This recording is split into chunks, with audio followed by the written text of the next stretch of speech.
Boa noite, irmãos, irmãs. A gente vai dar um avisinho que nós estamos com uma rifa da batedeira Cadence, uma batedeira Cadence que nós ganhamos, e uma toalha de mesa. Então, assim, vai ter o primeiro sorteio e o segundo sorteio, tá? Então, o número da rifa é R$5, para que a gente arrecade fundos para a gente aumentar o nosso salão ali da evangelização e o centro espírita. Tá? Então, quem quiser depois no final, chegue ali na biblioteca. Muito obrigada.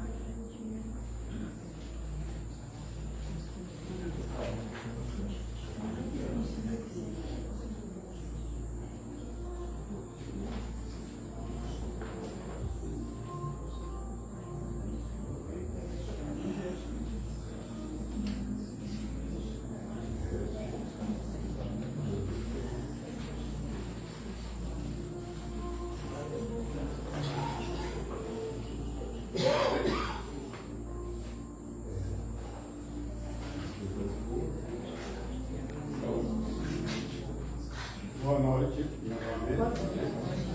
Vamos iniciar os trabalhos da quarta-feira, fazendo essa abertura. Pedindo permissão do mentor da casa, seu Rico de Guadalupe e sua equipe, para que ele faça a devida limpeza de qualquer energia negativa que se encontre. Pedimos a purificação da água, que é o remédio necessário que levamos para nossas casas. E assim, em nome de Deus Cristo e da caridade, estamos iniciando atividades desta quarta-feira à noite. O seu irmão Virgílio de Capão da Canoa vai fazer a declaração, o irmão Roberto a leitura do Evangelho, e aí ele vai descer para os lares. Boa noite. Boa noite. É a leitura do Evangelho segundo o Espiritismo, é o capítulo 21. Jeremias e os falsos profetas, pelo Espírito Luiz, 1861, essa mensagem. Eis o que diz o Senhor dos Exércitos: não ouçais as palavras dos profetas que vos profetizam, eles vos enganam. Eles vos relatam a visão do seu coração e não o que ouviram da boca do Senhor. Dizem àqueles que lhe blasfemam: o Senhor falou, a paz estará convosco. E a todos os que caminham na corrupção do seu coração, não vos acontecerá nenhum mal. Mas quem entre eles assistiu ao conselho do Senhor, quem viu e ouviu o que ele disse? Eu não enviei esses profetas, mas eles correram por si mesmos. Eu não lhes falei, mas eles profetizaram de sua cabeça. Eu ouvi o que dizem esses profetas que profetizam a mentira em meu nome, dizendo: eu tive um sonho. Até quando haverá essa fantasia no coração dos profetas que profetizam a mentira, e cujas profecias não são senão as seduções do seu coração? E quando esse povo, ou um profeta ou um sacerdote, perguntar-vos: qual é o fardo do Senhor? Vós lhe direis: sois vós mesmos o fardo, e eu vos lançarei bem longe de mim, disse o Senhor. São Jeremias, capítulo 23, versículos 16, 17, 18, 21, 25, 26 e 33. É sobre essa passagem do profeta Jeremias que eu vou conversar convosco, meus amigos. Deus, falando de sua boca, disse: é a visão do coração deles que os faz falar. Essas palavras indicam claramente que, já naquela época, os charlatães e os exaltados abusavam do dom da profecia e o exploravam. Abusavam, consequentemente, da fé simples e quase cega do povo, predizendo mediante dinheiro coisas boas e agradáveis. Esse tipo de enganação era muito comum na nação judia, e é fácil compreender que o povo pobre, com o limite de sua ignorância, estava impossibilitado de distinguir os bons dos maus, e era sempre enganado, com maior ou menor gravidade, por esses pretensos profetas que não eram senão impostores e fanáticos. Não há nada mais significativo do que estas palavras. Eu não enviei esses profetas, mas eles morreram por si mesmos. Eu não lhes falei, mas eles profetizaram. Mais adiante diz: eu ouvi esses profetas que profetizam a mentira em meu nome, dizendo: eu tive um sonho, eu tive um sonho. Ele indicava assim um dos meios empregados para explorar a confiança que se tinha neles. A multidão, sempre crédula, não pensava em contestar a veracidade de seus sonhos ou de suas visões. Achava tudo isso natural e sempre convidava esses profetas a falar. Depois das palavras do profeta, escutai os sábios conselhos do apóstolo João, quando diz: não acrediteis em qualquer espírito, mas examinai se os espíritos são de Deus. Pois entre os invisíveis também há os que se comprazem em enganar os tolos, quando têm oportunidade.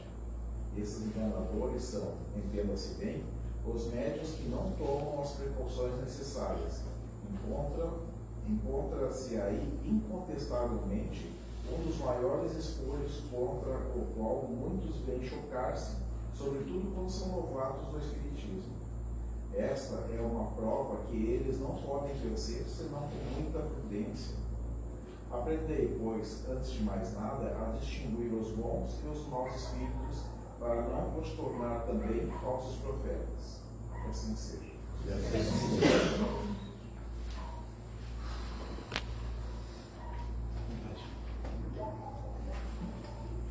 Boa noite a todos, queridos irmãos. Receba cada um o abraço fraterno aqui do mais pequeno de seus irmãos. Que a paz de Jesus, o Cristo, esteja nos envolvendo constantemente em nós e que nós estejamos em ligação com Ele, recebendo tudo aquilo que nós viemos procurar e conquistar: a paz, a serenidade, o entendimento e o amor entre nós. Nós queremos contribuir observando o nosso querido irmão, porque eu sou de todos, se bem, mas eu sou internacional também, hoje. Eu só queria fazer essa brincadeira. Então, meus queridos irmãos, nós ouvimos esta mensagem e vamos conseguir realmente costurar com o nosso tema. Mas não temos que dizer, sem dúvida, que tudo o que nós falarmos do Evangelho está concatenado. Então, tudo o que se disser aí, se nós, disciplinados e obedientes, vamos certamente falar a respeito do tema. Então, nós procuramos no nosso estudo, na nossa preparação, devido à nossa inferioridade, o conhecimento da lei a partir do estudo do livro Evangelho segundo o Espiritismo. Então, no Evangelho segundo o Espiritismo, no capítulo 16, não se pode servir a Deus e a Mamon. Nós vamos ver, como foi relatado aqui, nós vamos ver a relação do homem com o homem, entre nós. Mas, organizados em sociedade, vamos lembrar para associar com o tema trazido na leitura espontânea, o seguinte: na época, os nossos dirigentes eram quem? Os fariseus, eram os sacerdotes que governavam toda a situação civil, econômica.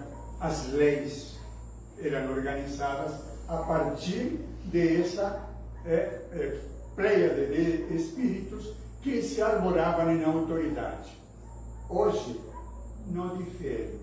Os nomes são diferentes.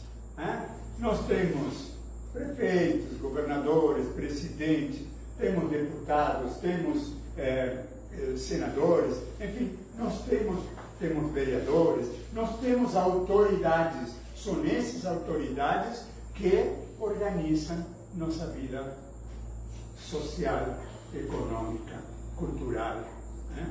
De saúde, de educação. Então, não difere da época. Diz que poucas vezes, mesmo trocando ideias e pensamentos, nós não associamos isso. Mas, em realidade, quando nós falamos nas passagens de Jesus, nós vemos, não é, os fariseus, aqueles hipócritas. Nós falamos assim com uma força grande, mas esses fariseus estão hoje também entre essas autoridades que nos governam, que nos orientam, né? Então nós encontramos eles e encontramos estas situações que foram relatadas aqui hoje também, porque não esqueçamos que o Evangelho do Cristo, que vem e encarna entre nós como Jesus, esse Cristo nos trouxe a boa nova, a lei natural, que é eterna, rege a esse Cristo também o próprio Evangelho. Essa é uma coisa que temos que tomar consciência, né? Nós somos regidos pela mesma lei que os Cristos, porque nós também temos que aceitar que somos Cristos, porque fomos criados centelhas divinas. Nós somos nascidos de nosso Pai. Somos como a faísca de aquela brasa que nós vemos em nossas reuniões sociais, né? Entre nós, aquele churrasco, né? Nós vemos, ou a lareira, para ser menos social ainda, mas mais de família. Nós vemos aquela brasa lançando essas faíscas. Nós somos uma centelha de Deus. Então nós temos que nos valorizar.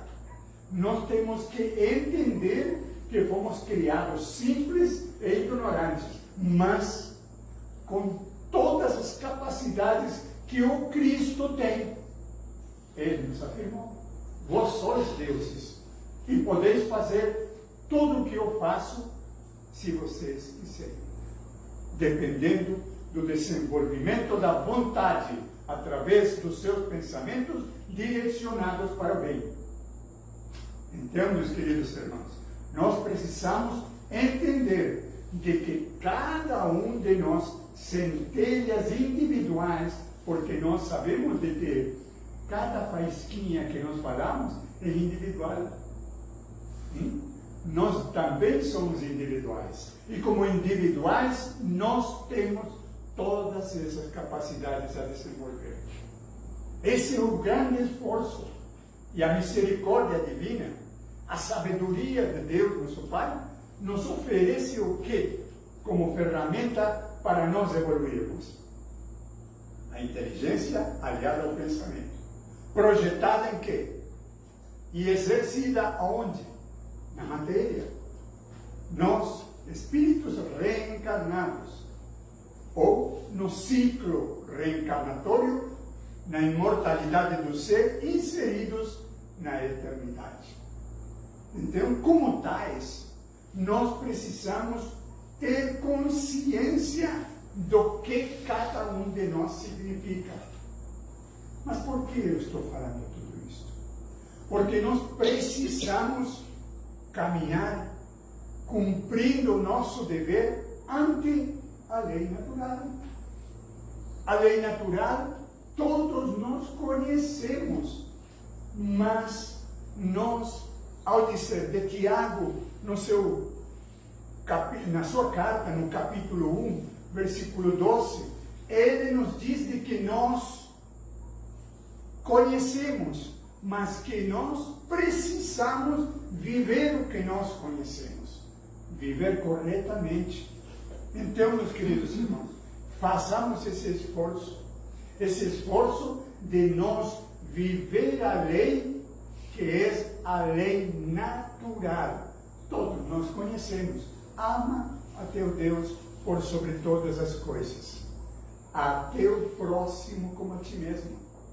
Então nós precisamos nos conhecer, desenvolver capacidades, expandir nosso campo vibratório, mental, espiritual e atingirmos com amor, com sabedoria, o nosso próximo. E nessa relação nós vamos evoluir e atingirmos o propósito que Deus espera de nós.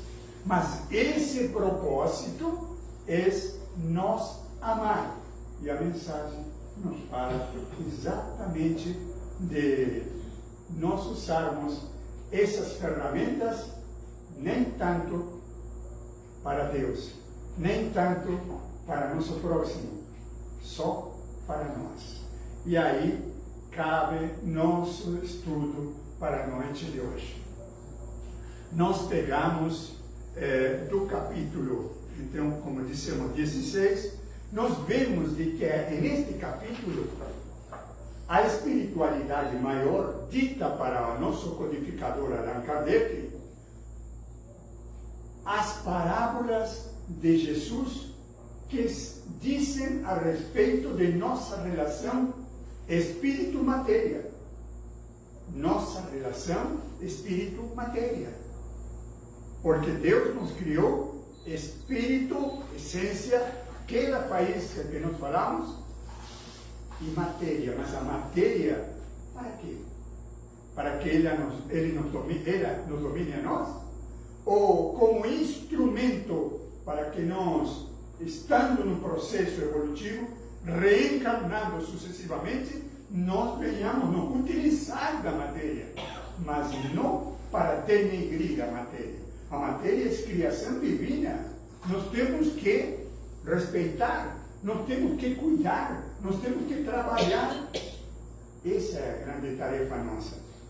Trabalhar, fazendo uso de essa ferramenta para nos brilhar. E brilhar significa o quê? Viver moralmente. Viver moralmente é o cumprimento da lei. Quando nós nos afastamos, caímos exatamente na criação do mal. E quando nós criamos o mal, criamos nossas próprias aflições, nossos sofrimentos de toda ordem, mas todos eles, se nós pararmos para analisar, entendendo que a causa de nossos sofrimentos está em mim, como espírito, todos são por mau uso da matéria. Por mau uso. Não porque a matéria nos fez mal, não, é porque nós fizemos mal. É como quem faz o bolo e não segue a receita. Abatua. É a mesma questão. É simples. O bolo tem culpa? Não, fui eu que errei. A fórmula não seguia a fórmula. Então nós precisamos entender qual é a fórmula. Acabamos de dizer. E o cuidado que nos disse Jesus, o Cristo nos disse: amai-vos uns aos outros, fazei a teu próximo aquilo que tu gostaria que fosse feito. Essa é a grande fórmula. E nós temos que aplicar em tudo, como autoridades ou como pessoas que respeitam e seguem os princípios que eles nos dão. Agora, mas é que eles governam mal, então eu vou fazer o quê? O que eu quero? Eu vou estabelecer uma anarquia? Ou eu vou respeitar porque essa escolha da maioria nos termos que correspondem, e quando tiver nova oportunidade, porque Deus não deixa a ninguém sem oportunidades, está aí a reencarnação para nos entender. Quando nós erramos, Ele nos dá nova reencarnação para quê? Para nos ressarcirmos, para nos corrigirmos, para nos ajustarmos, expiarmos e repararmos, que está escrito no livro dos Espíritos. Então, se nós temos essa possibilidade, quando nós escolhemos errado, tenhamos o respeito de seguir de assumir esse erro e aguardar nova oportunidade. Essa oportunidade existe, mas dia menos dia, claro, dependendo dos regimes. Tá? Mas nós devemos viver a realidade. Não tenhamos medo de dizer a verdade. A verdade não fere ninguém. Só nós devemos e temos a obrigação de raciocinar. Temos crivo de razão. Virtude, não? É uma propriedade que Deus colocou em cada um dos espíritos, um atributo. Então, meus irmãos, nós, de todas estas passagens, dessas parábolas, que ao contar dos evangelhos sinópticos, são aproximadamente 44 parábolas que Jesus estabeleceu. O Evangelho segundo o Espiritismo, neste capítulo 16, nos traz aproximadamente 5 ou 6. Mas nós escolhemos uma para nós conversarmos hoje. E aqui nós vamos começar dizendo assim: nós preservar-se da avareza. Está no capítulo 16, como eu disse.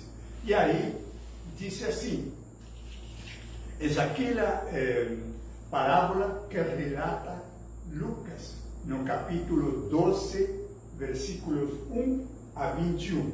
Muito em especial, nós vamos rapidamente chegar ao ponto que nós queremos conversar. Porque Lucas, no seu capítulo 12, ele nos ensina o trato, veja que interessante, o trato entre a autoridade e o cumpridor da responsabilidade ante a autoridade. Ante Deus, como é que nós nos devemos relacionar? Mas através da matéria. E isso que é interessante. Nós precisamos compreender que a matéria não tem, conforme nós estamos falando, não tem nada a ver com materialismo. Porque Allan Kardec, ele nos fala claramente, nos disse que o maior dos dramas da humanidade são viver o materialismo. E, portanto, é nosso dever combatê-lo. Como assim? Eu estou falando de amar a matéria porque é de origem divina, mas Kardec nos disse que nós temos que combater o materialismo. Como é que acontece isso? É que nós, muitas vezes, na voragem de nossos dias, nós não paramos, não temos para raciocinar a diferença entre esses termos. Mas nós entendamos, a matéria ela é divina. Agora, como eu uso, que é o ismo, o materialismo, é o problema. E aí é onde reside a grande observação nossa. Nós temos que analisar a nós próprios. Aí nos lembramos de Sócrates, porque ele lê para nós, lá no templo, conhece-te a ti mesmo. Por quê? É porque é a base de tudo. Nós acabamos de falar, espírito, matéria. Realmente me reconheço como tal? Eu estou nesta trajetória encarnatória, 20, 30, 50, 60, 80, 90 anos. Eu me reconheço como espírito imortal. Eu realmente acredito, sem dúvida, na vida futura? Sim, acredito. Mas tu vives como se estiveres inserido na vida futura? É a grande dificuldade, mas escuta, eu quando sair daqui eu vou morrer. Que pavor! Por quê? Porque eu tenho que acreditar no seguinte, que eu estou aqui aprendendo a viver, desenvolvendo a capacidade intelecto mental. Então eu não posso me apavorar, porque eu sei que a vida continua. Que o meu lugar de vida não é aqui. Aqui eu estou na escola, no liceu, aprendendo, desenvolvendo capacidades. Mas como? Essa é a grande questão. Então, Lucas nos fala o seguinte, lá no seu capítulo 12, versículo 13, eu vou começar, né? Disse, depois de uma grande reunião entre o povo, Jesus é perguntado da seguinte forma, na multidão, mestre, disse a meu irmão que reparta comigo a sua herança. A grande questão que nós temos. Nós queremos sempre a repartição da herança. Nós estamos à procura de repartir heranças. Que herança? Nós estamos à procura da herança do amor, à procura da herança da fraternidade, da solidariedade, ou estamos normalmente quase em torno de receber matéria para nós aquinhoar. Aí reside um dos problemas. Então, no versículo 14, disse, homem, quem me pôs a mim o título de juiz? Eu vou pedir desculpas, mas vou pegar, porque aí o Inasur me taxou a visão e eu tenho minha visão curta. Só um minutinho, por favor, peço desculpa. Então, disse assim,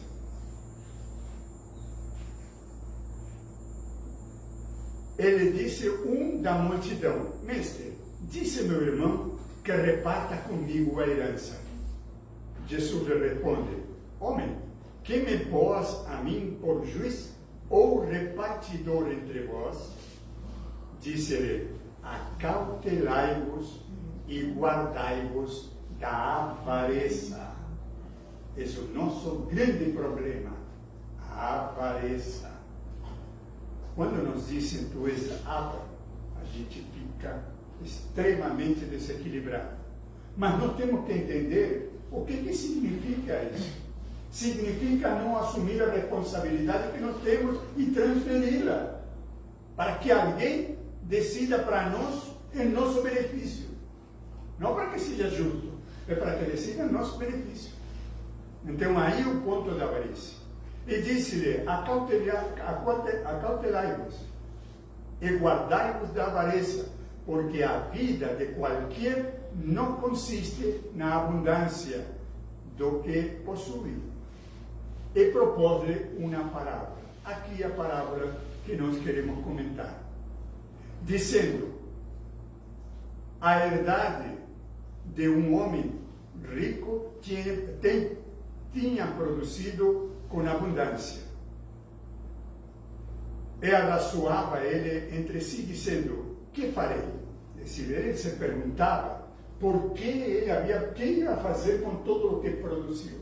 Nós todos conhecemos. É aquele homem que colheu à vontade uma boa quantidade e ele guardou nos seus silos. Mas notou que a capacidade do silo era pequena. Então ele disse, muito bem, o que eu vou fazer, o que vai ser? Eu vou derrubar esses silos, fazer novos silos. Até aí, qual é o erro? Ele se está dedicando à prosperidade. Porque ele está querendo acumular, guardar aquilo que a terra produziu. Seria ruim de nossa parte esperar que ele perca tudo isso. Não, ele pensou corretamente. Só que aí começam as dificuldades, porque ele disse, então, após eu fazer tudo isso, direi à minha alma, tens em depósito muitos bens, para muitos anos, descansa, come, bebe e folga. Mas Deus disse, logo, esta noite te pedirão a tua alma, e o que tens preparado, para quem será? Então, no momento em que ele toma consciência de que aquilo que ele guardar, se ele for tirado da vida material, para quem sobraria tudo isso? Então, aí, a grande situação nossa é que nós trabalhamos o dia inteiro, todos aqui que já trabalharam sua jornada, mas dedicamos todo o nosso dia, quase 99% do nosso dia, para quê? Para a aquisição de novos benefícios, novas propriedades, bens, conforto. Tudo isso é que o que faz ao espírito isso? Pouca coisa. Mas todo aquele esforço que nós fazemos, contabilidade, nós brigamos, nós nos confrontamos, nós negociamos, é toda matéria. Se nós, tudo isso é válido. Mas como é que fazemos isso? Com que propósito fazemos isso? O tempo, espaço que Deus nos dá na encarnação, é para quê? Para isso? Porque nós, depois de um período longo, como nós citamos recém, nós nos damos conta de que a vida passou e agora surge aquela palavra que a mim me dói. Me perdoe quem não concordar comigo. Estou aposentado. Imaginou? Não nos deram 90 anos, 80, 70, não interessa quantos anos. Mas eu trabalho um período X para me aposentar? Ou é para brilhar? Jesus me chamou, me disse, brilhe a vossa luz. Mas eu estou aposentado. Que luz? A gente tem que se propor isso. Mas nós, no momento em que concluímos esse processo de aprendizado, de administrar os bens materiais, nós precisamos ver em que podemos servir para a sociedade. Mas a sociedade me interessa eu, não a sociedade para mim. Interessa o que eu faço para a sociedade. Que sociedade? A que me rodeia, a que eu tenho contato. Como? A partir de a fraternidade, a prática da justiça, que é de Deus, a bondade, a indulgência, a benevolência, o perdão. Porque nesse trajeto de esforço, de trabalho, muitos erros, muitas faltas e falhas cometemos. Erros temos tempo de corrigir. Falhas também, porque são acidentes, por assim dizer, mesmo que nós os causamos.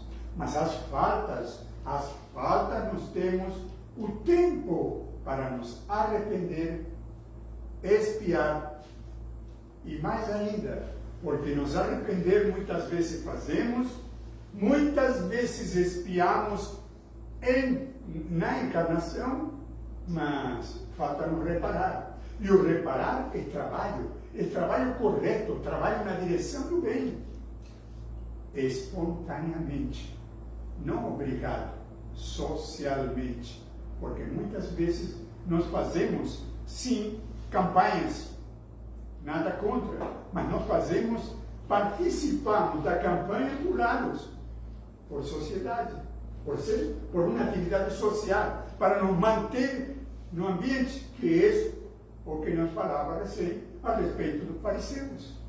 Então nós precisamos entender de que temos que ter posição. Se nós somos espíritos individuais, então